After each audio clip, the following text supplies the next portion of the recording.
Blog Talk Radio.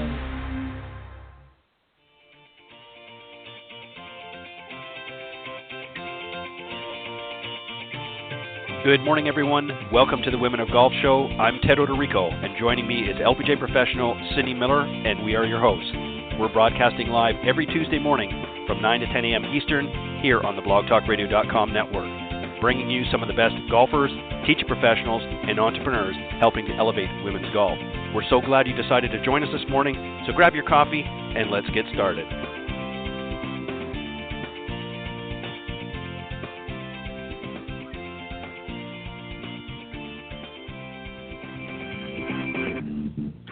All right, good morning, everybody, and welcome to the Women of Golf Show. I'm Ted Odorico, and right alongside is none other than Legends Tour player and LPGA professional Cindy Miller, and we are, of course, your hosts here on the Women of Golf. Good morning, Cindy. Good morning, Ted. How are you? I'm doing fantastic. Beautiful day today. I can't complain, or at least I'm going to try not to. How are you doing? Let's give people a quick update here on what you're doing down at Orange County National.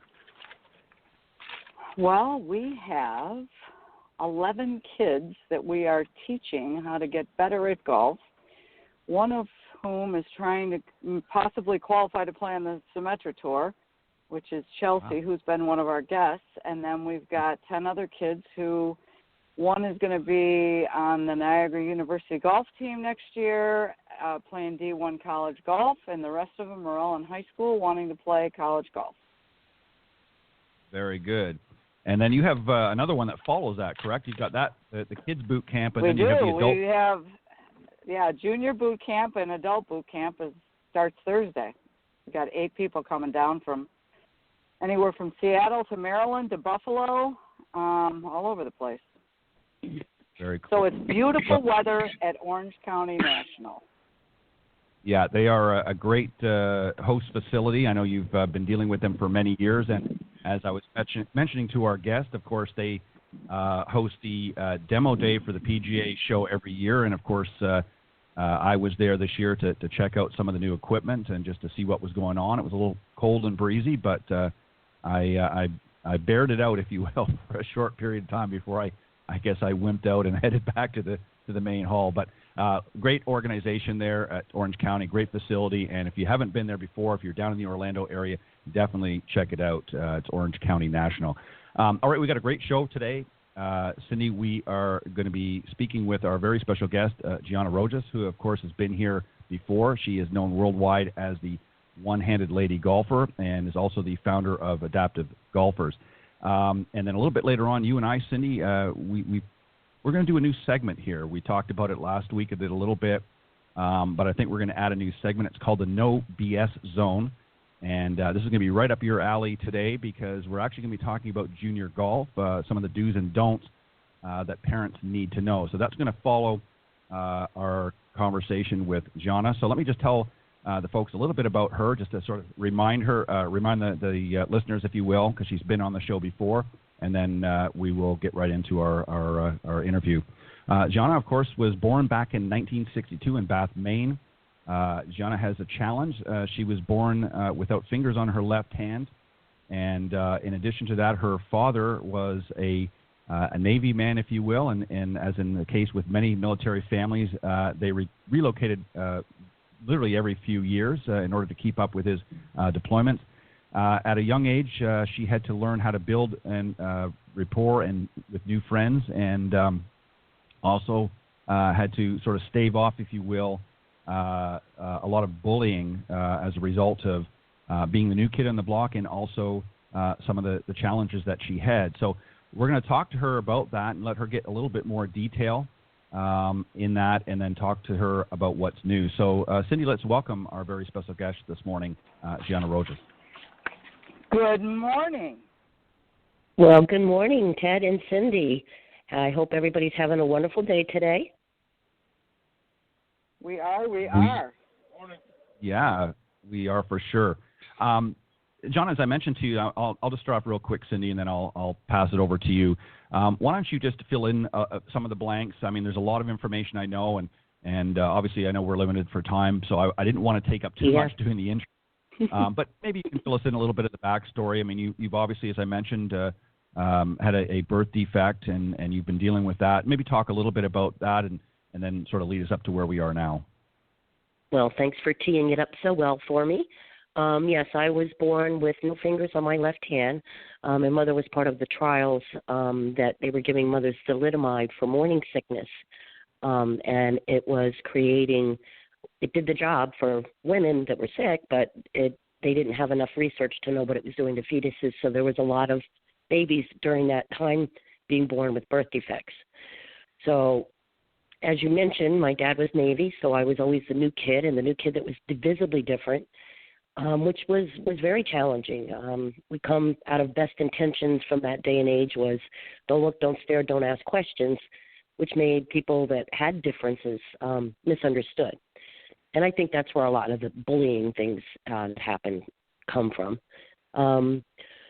So it was a tough journey, and I'm really grateful for it, and I'm blessed that I can have those experiences now and use those experiences to help empower other individuals who have challenges to not let the challenge define them. Fast forward, my husband and my husband's friends and my husband's friends' wives played an awful lot of golf. They would be nice enough to have me come up and have lunch with them when they rounded the 15th hole, and they'd sit there and talk about their round like all golfers do, every shot. How you guys remember every single shot you have, I have no idea. I'm lucky if I can remember how many I had on one hole. Well, this one time I got kind of frustrated, and I started feeling like that little 13-year-old girl again that nobody wanted on the team. Not that they were being mean to me, but they would have lunch, talk about their round. They would go back out, and I would go back home. So I started feeling left out, and I kind of talked to my husband, and I said, well, is there maybe a way we can at least go to the driving range together, and we'll figure something out. And it was very difficult because we didn't have any examples or resources like there are more today than were available back when I started 8 years ago. So it was kind of trial and error, lots of error, lots of trial. And finally, after 3 years, it kind of just clicked. We just decided that I was going to swing with one arm. Even though I have no fingers on my left hand, as it being a birth defect and not an amputation or a loss, my proportions of my arm on my left arm where I have the no fingers is smaller and less defined than on the right arm, which prohibits me from using a prosthetic device to try to have 2 points of connection on the club. So out of all that research, we started digging, and we found a bunch of amazing organizations. I started developing relationships with them, and it kind of evolved into today what is now called Adaptive Golfers. And it's really more about the golfers because we all just want to be golfers first. We just happen to have this, that, or the other. And everybody has something. Right. Just some are more challenged than others. So that's really how Adaptive Golfers began. And being able to go back to that journey that was not always so pleasant, for lack of better terms, it was able to help me grow. And as I matured into an adult and found that it wasn't that big of a deal, when you're young, that's your self-identity, that's your self-esteem. And if I could have known back then, I could have turned around to those bullies and said, not today, bully, I got to go play golf. Go pick on somebody else. So I'm hoping that I can give that gift to others and have them empower themselves not to question what they can do and start questioning how can I do it. Right. Well said. You know, Gianna, as I mentioned earlier, of course, you've been on the show before, and I've shared many stories. And one thing I just want to point out, which I think is really, really cool, because not everybody has had the opportunity, but obviously, you've been a lot involved with different organizations and things, and been involved in some photo shoots as well when you were in Florida, and you had the opportunity to meet Arnold Palmer. Tell us about that experience. Yeah, that was, I had no idea who he was. I had no idea what golf was. I was actually the March of Dimes poster child for the state of Florida from 1972 to 1976. And Mr. Palmer was a huge supporter throughout his life of the March of Dimes. So they had a national poster child come down to Florida. It was in Seminole County, I think it was. And he was there for this national photo shoot. Although I was only the state poster child, I was invited to this photo shoot. And I'm 8 years old. I have no idea who he is. I have no idea what the game is. I just know my dad grabbed his sticks and went out and knocked the ball around a little bit here and there. So I had the opportunity to talk with him and sit on his lap. I don't remember much of it because it was 50 years ago. But, you know, it's something that now life comes back full circle that I have even a greater appreciation for now than I had not knowing what it even meant. You know, it's a great experience, and to be honest, I can't think of a greater ambassador to have been introduced to, because, you know, we've all heard so many, those of us that have been in golf for any length of time have had some great, not only personal memories of watching him over the years as he, you know, battled it out against other greats of the game like Nicklaus and Palmer and so forth, or Nicklaus and Player and others out there. But, you know, he was such a giver of his time and resources to not just help grow the game, but give back in other areas of the community. And obviously the March of Dimes was one area that he was passionate about. So it was a very, very great opportunity, really, to leave a mark, if you will, on you, you know, especially somebody that really wasn't coming from a golfing background. Cindy, go ahead, and I'm going to throw it over to you. And I know you've got some questions for Gianna as well. So, Gianna, I need to ask you, because you can't have a prosthetic device, do you just swing right-handed? I do. There was a couple of trials that we did, whether I was going to swing lefty or righty. It just seemed that I had more control over the club by swinging with my right arm and swinging righty. And I would get a better turn if I was able to swing lefty, much like my little buddy Tommy. There's a little boy, Tommy Morossi, who's down in the Florida area, and he swings lefty. And he can get that ball out there for this little boy. He's amazing. So yes, I know Tommy. Our daughter Kelly did a feature on him for the Golf Channel. Yeah, he's adorable. Yeah, he's actually from up here. I know his parents and his grandparents are from up here. But so the best way for me was to swing right-handed, and that's kind of where it stuck. So you don't touch the club at all with any part of the left side of your body, correct? Not at all. No, because it's actually my left arm is proportionally smaller and shorter. So the proportion from my elbow to my shoulder, which would afford me to have that reach, I don't have that. Even with a prosthetic, I still will never have that elbow to shoulder reach to the other shoulder. Got it. To come across and have 2 points of contact. So it's I mean, there's been so many amazing products and resources out there now for people who have gripping issues. There's clubs with Velcro grips and gloves, and there's so many different opportunities for people to try a different way to get out there. And I'm too old for the bragging rights and trophies, so I don't need to nail a ball 300 yards. Okay. Have you done any research with ISPS?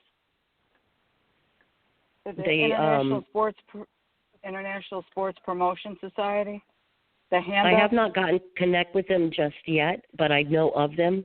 Right now I'm working a lot with the European Disabled Golf Association. There's a world ranking system now for golfers with disabilities, so there's a competitive pathway, and that is definitely on my radar for me to get in contact with them as well. Awesome. I know that we did it. They sponsored the Women's Australian Open, and they used to sponsor the Legends Tour events, and Dr. Handa is very much into helping people that have adapted needs. And they have the International Blind Association tournament, which we've played in Japan.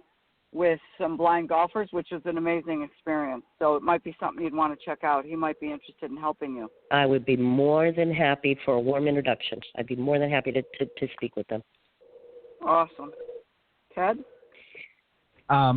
So, Gianna, let me ask you, just to back up for a little second here, you've Sure. also created a Adaptive Golfers nonprofit organization. Talk about that a little bit. Yeah, that's basically the research and the relationships. All of it evolved into me finding that I have a voice. It's my story, and I'm able to go out and speak. I speak at different shows and media outlets like yourself with podcasts. Anything I can do to get someone else to hear the message so that they may think that they can too. So we did make it a 501c nonprofit. I did that more to add the validity behind it, and also to give me that opportunity to go out and speak all over the place.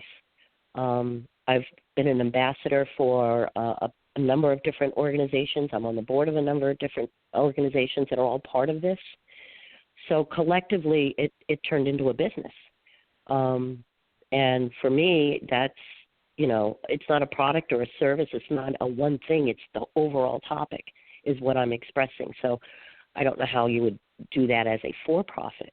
But right now, we're at that point where the exponential growth that we've experienced, I never expected. So we are definitely in the next phase of this. I'm starting a new program, and I know we were maybe going to get to it already.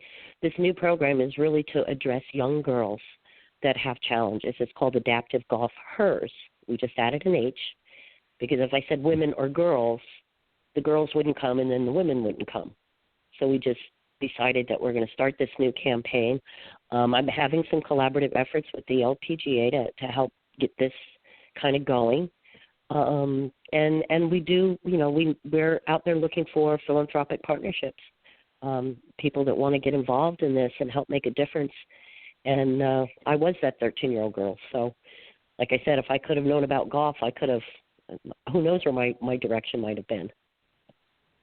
Right, and that's actually going to be, and you mentioned that a little bit at the show. I'm referring, of course, to the PGA show that just went on a few weeks back.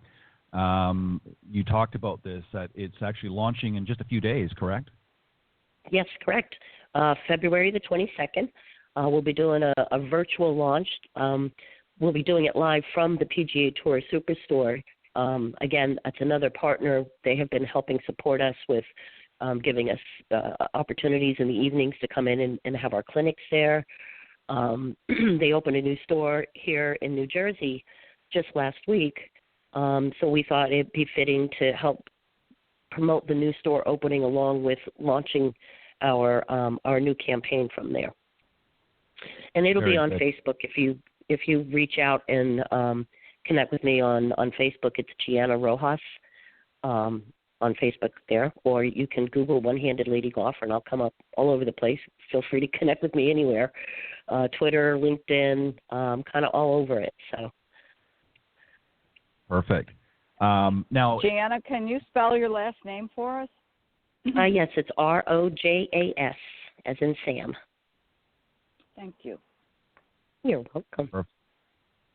Just to go back a little bit about the LPGA launch, now they're obviously helping you sort of prepare and do this. What other roles or what roles are the LPGA in general going to be playing here? Well, they are going to help with the promotion through their women's network. And also I will, part of this Adaptive Golf HERS initiative, I will be putting together an online training program which teaching professionals can either take by module or they can take the whole course. And this affords them to have those resources at their fingertips. We do workshops where we travel around and we'll do a 2-day workshop. But I think that having this on top of that and having it accessible, that they're able to get to it whenever they need it. For instance, Cindy, maybe if you have a young girl that comes like myself to your clinic, there will be a module on one-armed golfers. There'll be a module on cognitive challenges, and we'll break it down to cerebral palsy and ADHD and how to. So we're not teaching you to teach golf. You already know how to do that. We're adding this other layer of these other ways, these other resources, and it's stuff that it's not new. It's not a new topic. It's just collectively, I'm trying to help pull it all together so that it's palatable for the individuals that have the challenges, and also for the industry to understand and open and accept more people coming to their courses. Gianna, where's the courses going to live? Are they going to live on the LPGA website? That has still been, it might be a redirect. We're still working on those details. Like I said, this is very new into this. We haven't officially launched the campaign, and the program probably will not be ready until this summer, and it's something that I'm taking on myself, and then they're helping with the promotion of it. And then we'll be able to, they did make me one of their approved education providers, so I'll be able to give those ladies the credits. Same thing with the PGA. I've got connections where I'm able to also have MSR credits issued. So these are continuing education opportunities for the teaching professionals. And if you need to have more credits, I mean, you'll take an origami class. Why not an adaptive golf class? Absolutely. Absolutely. That's awesome. Thanks. Ted, go ahead. Oh, you're very welcome. Yeah, actually, Cindy asked a question I was going to ask, but something else I wanted to also mention about the modules and so forth. You know, obviously there are literally thousands of golf professionals. Are you going to be looking for any specific criteria? Because obviously, much like in traditional golf instruction, not everybody teaches to juniors, not everybody teaches to corporate and so forth. So are you really kind of trying to filter out to ensure that candidates that really have, I guess, some of the best, I'm not sure how to phrase this, but skill level in that area already, or have an interest? Only because the reason I'm saying is this is not something, obviously, I think that you could just sort of blanket across the teaching community, because not everybody is necessarily going to maybe adapt specifically. So how are you going to approach it from that angle? Well, in a way, everybody will at some point encounter a student that has some sort of, and it's not just physical. It's physical, right. It's cognitive, it's sensory, it's health, it's age-related, illness, injuries. I'm about to start a program with a hospital here in New Jersey, and it's a stroke support group.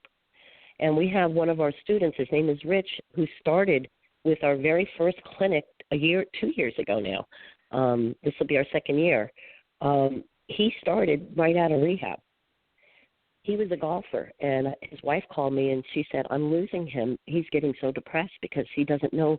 We saw your flyer. He doesn't know that we didn't know he could get back out there. So right. It's a therapeutic. We can go from therapy, taking people that are new amputees. I mean, can you imagine having an illness or an injury and it takes golf out of your life, or you think it does? Right. And now how can we help them get back out on the course, even if it's just if the ball in the hole, don't care if you roll it with your nose, then we don't. We want to make sure that people can, at least on any level, whether it's therapy, leisure game, and now this new competitive pathway.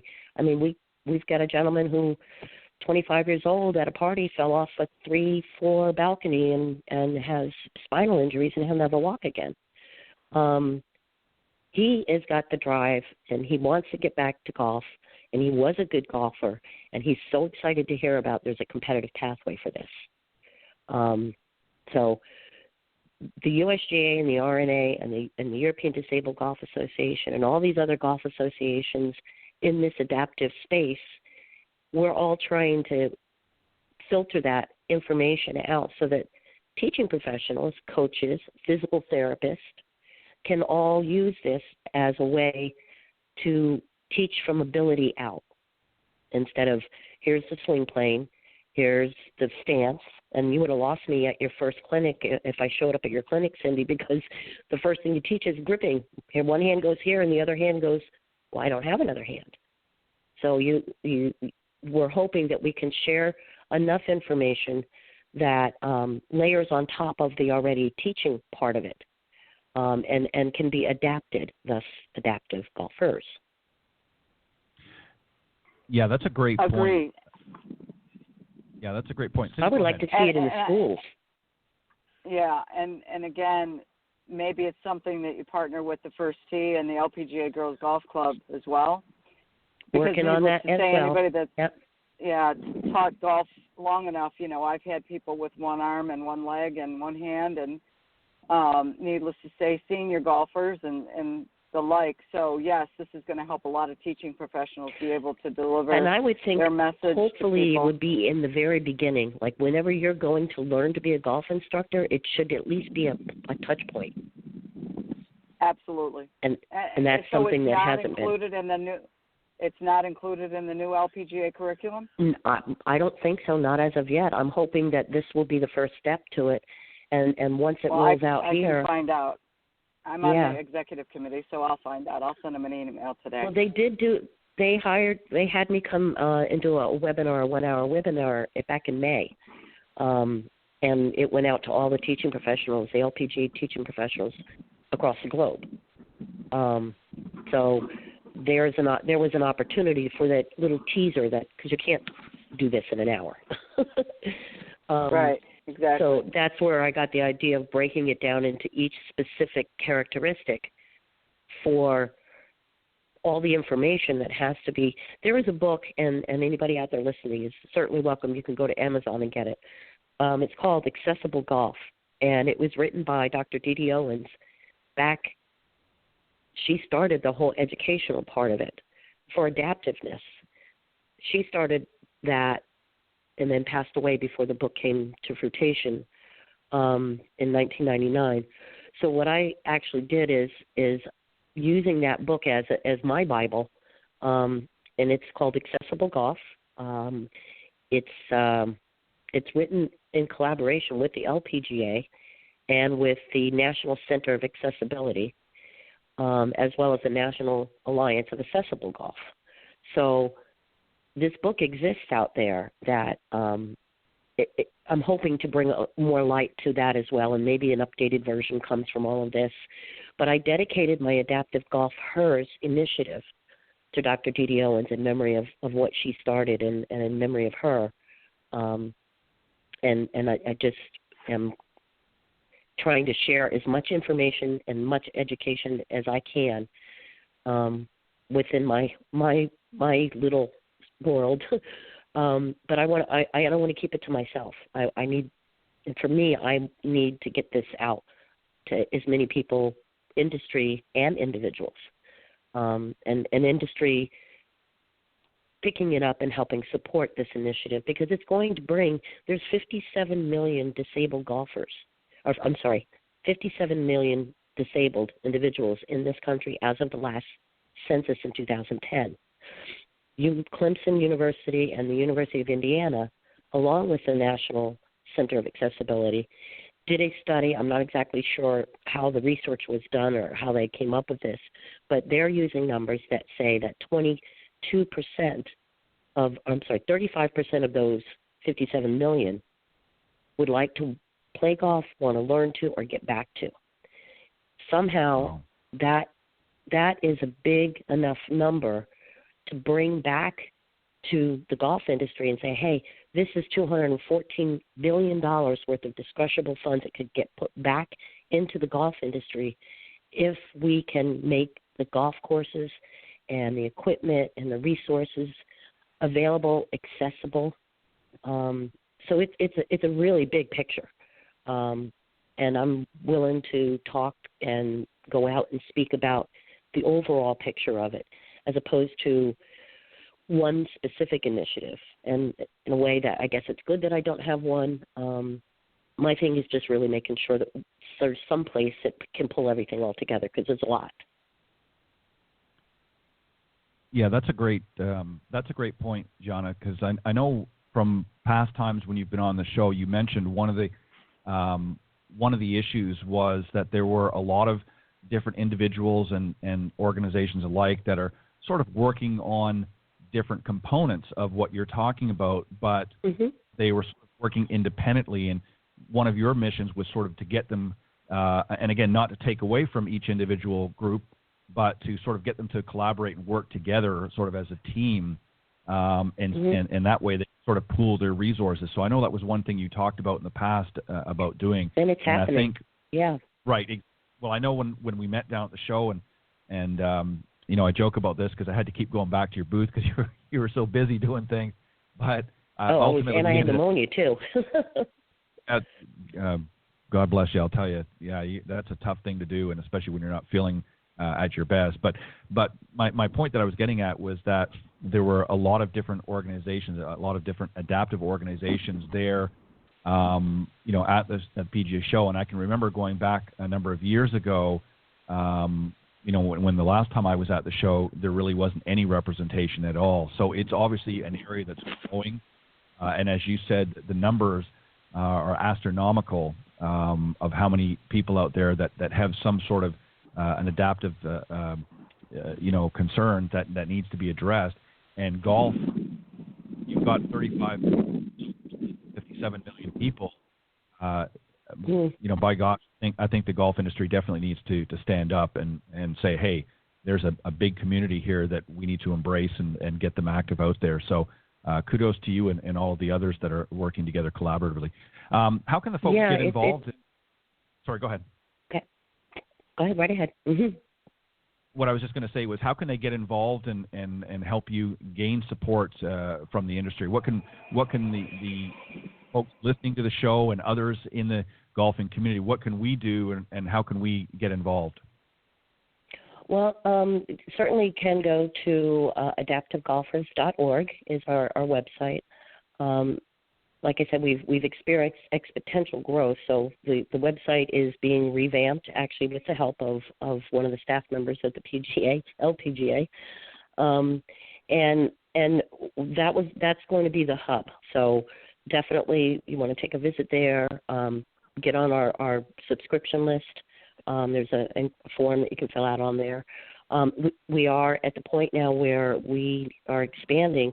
So these programs, although they're free to our individuals and our participants, they're not free to us. So we do need the support financially so that we're not, right now we're running on limited resources, and it almost limits the message because can only do as much as we can do. So having that financial support, the support of the golf industry, the club makers, you know, being able to have those ambassadorships so that more people see it. I have a new venture also that I'm working with through the European Disabled Golf Association and with Ping. And Ping, if you go to their website under fitting, they've now got an adaptive fitting bag. Oh, wow. Again, that's something that not a lot of people know about, but they've had it for many, many, many years. It's just not something that's marketed. Now they're putting their adaptive part of the fitting right there on their website. You can go there. You'll see profiles of differently abled golfers, which mine will be up there soon. I just had my profile done by the European Disabled Golf Association, so that just came out.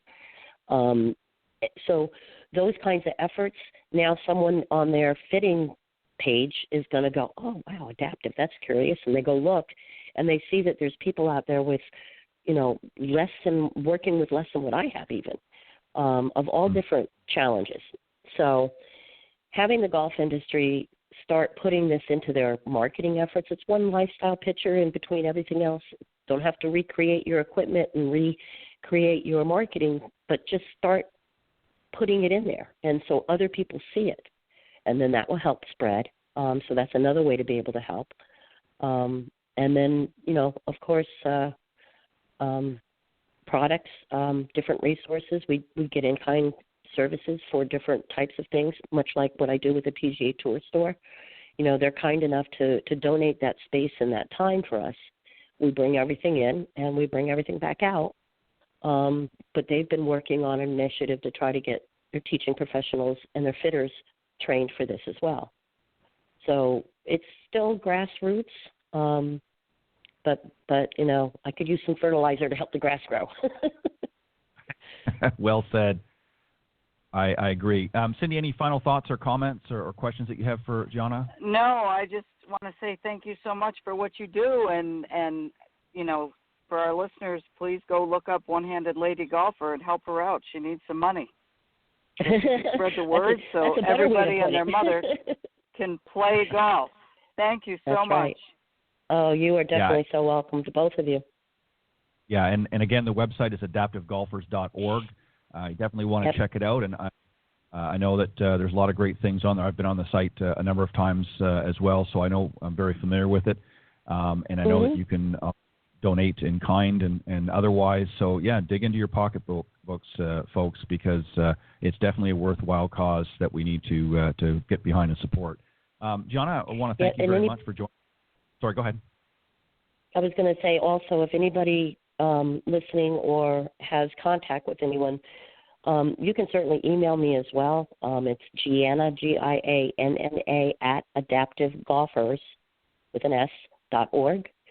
And we're putting together philanthropic partnerships for the upcoming golf season. So certainly, if anybody's interested in a little more about that, they can certainly shoot me an email, and we'll get on that as well.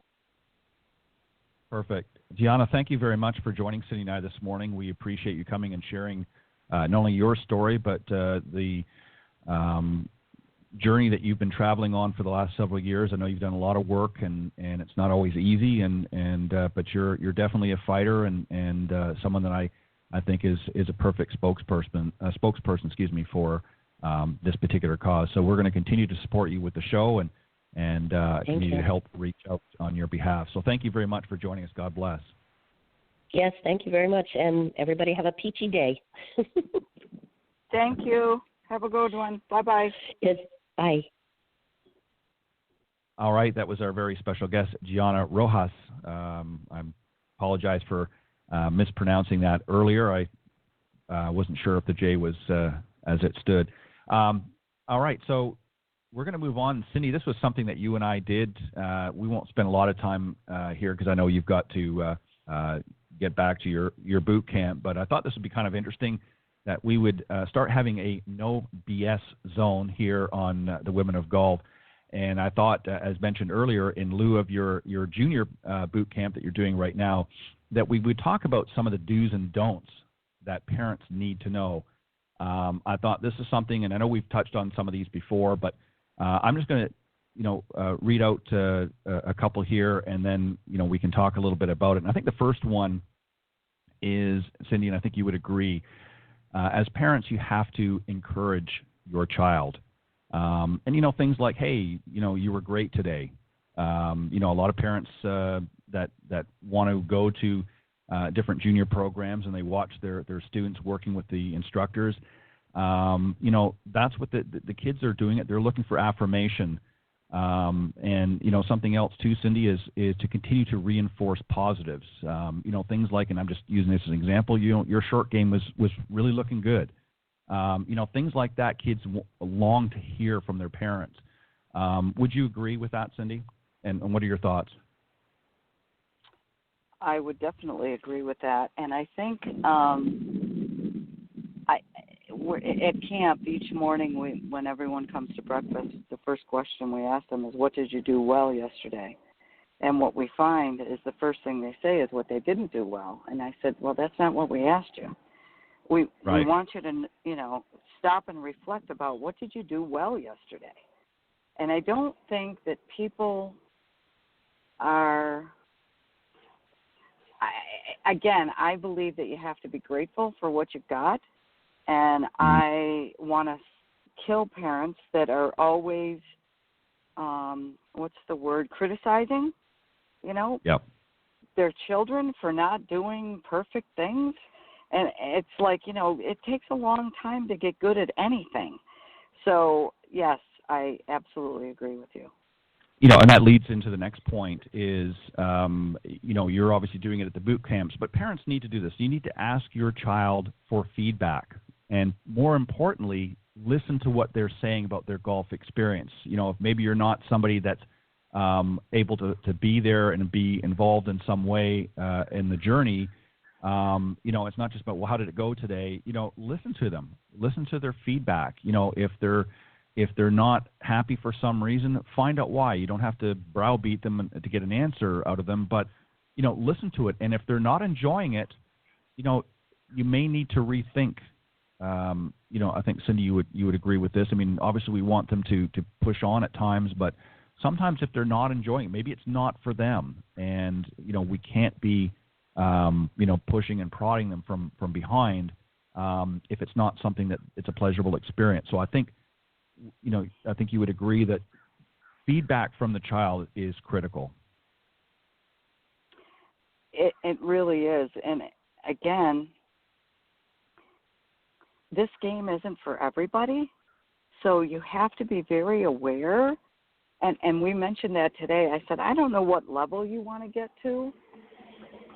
If you just, want to shoot between 85 and 100, it's not that hard. But if you want to shoot between 80 and 85, it's a little more difficult, and you have to put in more effort. If you want to shoot between 75 and 80, needless to say, you're going to have to work harder. So, we've told these kids over and over, I don't care what level you want to get to. I love you any which way you are, but just know that each level requires more work. And so if this is not for you, it's okay. And it's funny you say that, because we had 2 young girls last year who came to boot camp in April. They couldn't come in February, so they came with some adults. And at the end, I said, you're going to find out whether you really like this and you want to continue, or you don't like this and you don't want to compete. And they both decided, we don't want to compete. We want to play on our high school golf team. And that's about it, because we can't stand playing golf kids whose parents are so competitive, and it's, what'd you shoot, and people that are cheating. And it's so bad now. Very few people really count their score right. And I think part of it is because these parents are on their case so much about being, so good. They put so much pressure on them. It's terrible. So, well, that's my opinion. There's and I say this liberally, but there is an F word in the golf industry, particularly in the junior camps, that seems to be lacking. And I think this goes to the point you just made, and that is the word fun. It's become so highly competitive, and you're right, parents are just putting so much pressure on these youngsters to get out there and compete for scholarships, to compete for opportunities to be the next, top Symetra player or LPGA or PGA or what have you, that the child is just not enjoying it. They're not having fun. And, I'm not surprised, and again, this is no, obviously, criticism to you, because I know you and Alan do a fantastic job, but I'm not surprised that the 2, kids didn't come back, because they're looking at not the experience they're having with you, but they're looking at the realities of challenging out there with the competitors. They want to go out and have fun, and I'm sure they want some competition. Who doesn't? But when it's so over the top and there's such demand for being number one, there comes a point you just don't enjoy it anymore. And and I think that's a deterrent. So I think that the industry really needs to take a hard look at that. That's another area I think the golf industry really needs to say, okay, look, if we're going to run these successful programs, we need to reevaluate what is the agenda and what is the purpose of these programs. The last point under the do section, and again, let me just preface this discussion in the new No BS zone today, and that these are do's and don'ts that parents need to know. So this is not from the child's perspective. This is what we want the parents to do. So the last one is, and obviously we want the kids to listen to the coaches and the instructors too, but we want the parents to take cues from the coaches during session. So if you're there in attendance, zip it, tie it up, put a padlock on your mouth, and throw the key away until after the session. But listen to what the instructors and coaches are saying, and reaffirm those positive, that positive feedback, and don't be hypercritical. Cindy, that's a big issue I know for you working with junior kids and so forth and junior players, is that the parents want to get over involved and they sometimes get into conflict with you guys, correct? Well, I wouldn't say it's conflict, but it's like, here's the bottom line. The ball goes where the ball goes because of the club face. And the only thing that touches the club is your hands. And the only one that's swinging the club is you.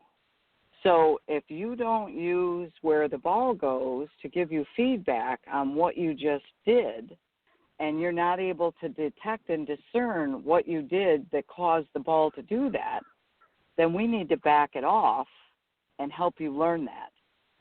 Because Alan and I can tell you what you just did that made the ball do that. Now we have to give you cues and swing thought keys that will help you change that movement, right? So right. The game of golf, there are so many different voices that of people who try to be the teacher or the coach who aren't qualified to do so. So that's what drives me crazy when you've got a parent that's saying, keep your head down, and it's got nothing to do with their head. Now there's conflicting cues, and the kid's so confused he doesn't know what he's doing. Or it could be an adult as well. So the catch is I would tell the parents to investigate and seek out an instructor and even interview them. Go watch them give a golf lesson and find the right person for your child. Have them go to it. Like we do an intro lesson, and I say to you, if you don't like what I do or say, don't come back. It's not going to hurt my feelings. I want the people that are the right fit, that believe what I'm telling them, and that trust me and know that I have your best interest at heart. And knowing that it's okay when you mess up. This is the hardest game in the world.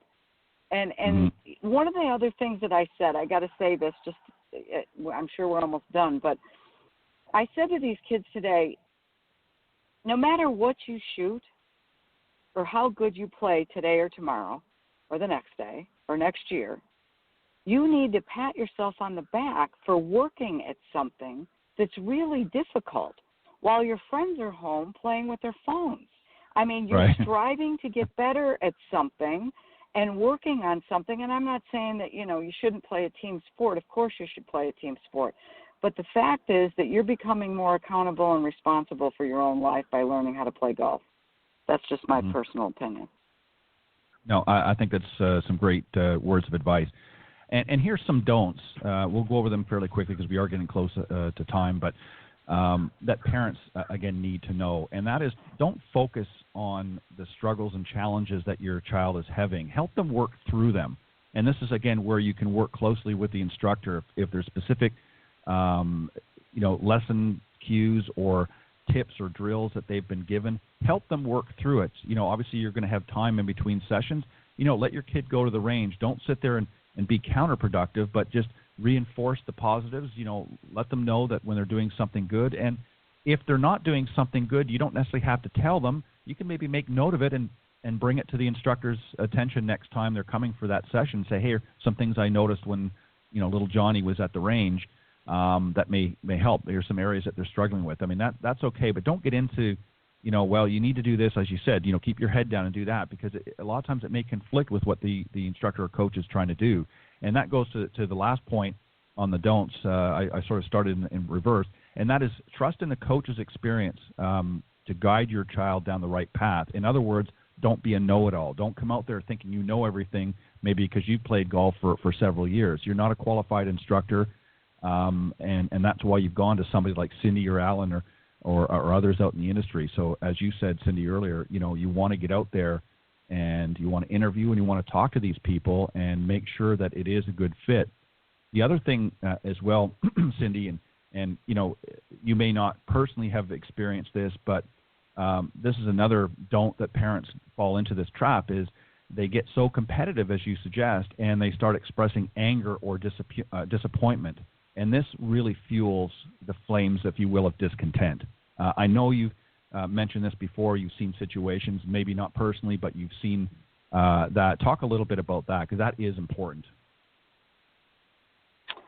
Well, as a matter of fact, I did see it personally, and we were at Orange County Junior Camp 2 years ago, and there was a young family with a young girl, probably 12, a little brother who was probably 10, and a baby that was probably 2 or 3, and a mom and dad, and they were Asian, and the dad was yelling at the daughter on the practice putting green while all kinds of people were around, and the dad went over to the daughter like he was going to hit her, and she ran, and he chased her, and he did not catch her, and it was getting dark out, and so I was watching this because I had heard nightmare stories about some parents on the tour beating their daughters for playing bad. And so I thought, is this really true? You know.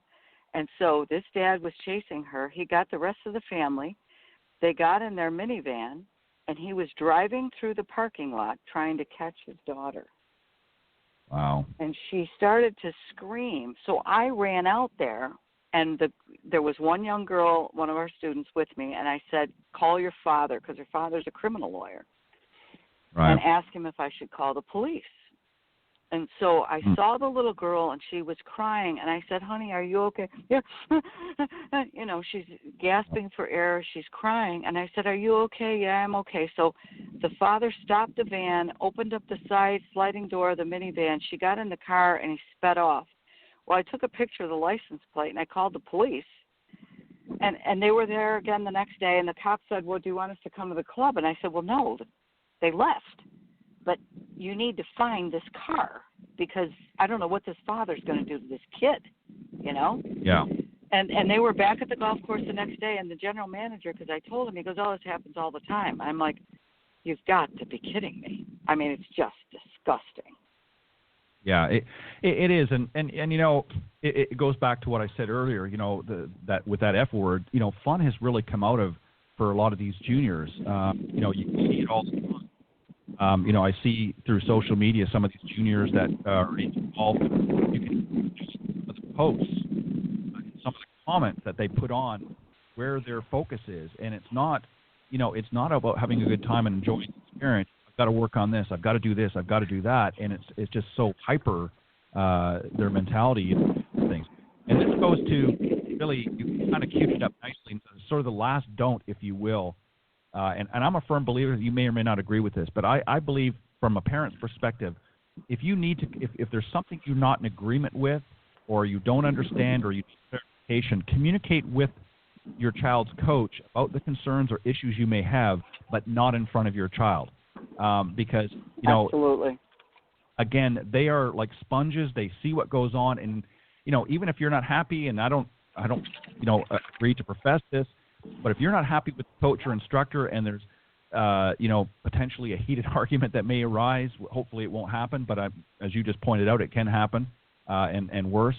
You know, you have that communication with the coach or instructor with them, but you don't do it in front of your child. You do it, and obviously, depending on the outcome or what is resolved, either you continue the journey with that coach or you find somebody new. But you don't do that. You don't engage, you know, and I hate to use a Dr. Phil analogy here, but you don't bring children into adult issues, and that is an adult issue, even if it's about the child.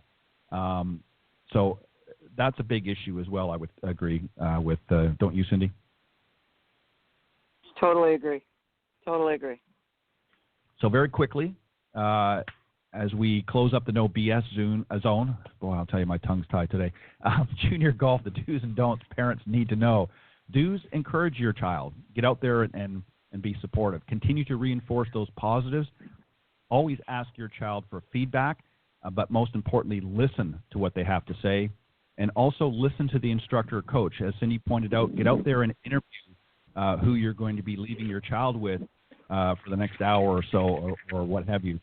Make sure that they're in tune with your child's needs. And some of the don'ts, don't focus on their failures or struggles out there. Help them work through that. And again, never express anger or disappointment, because it not only hurts the child, but it hurts your relationship as well, and it's not necessary. There's other more effective ways of communicating, to your child without having to raise your voice or express disappointment. And communicate with the coach or instructor that you may have. And again, don't do that in front of the child. do that in a private session or over the phone where your child is not within earshot.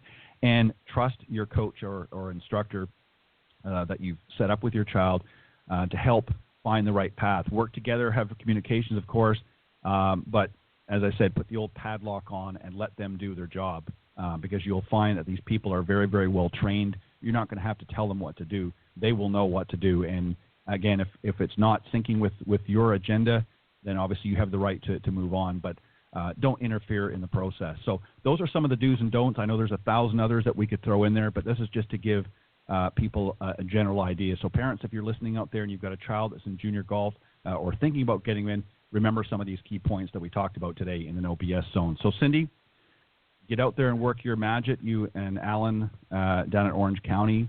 And any final thoughts or words that you want to say before we close off? Nope, you've covered it all. Thank you. Well, welcome, and thank you for joining us in the OBS zone. And again, thanks to our special guest, Gianna Rojas, founder of Adaptive Golfers. And we look forward to you joining Cindy and I next week right here on the Women of Golf. God bless, Cindy. Have a great one. Thanks, you too. Bye-bye.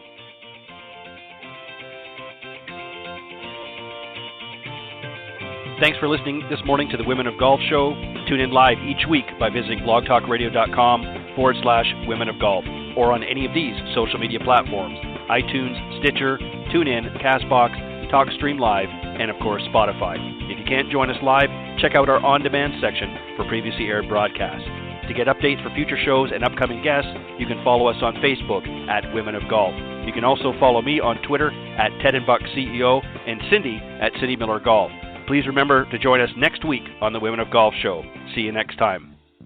This has been a production of the iGolf Sports Network.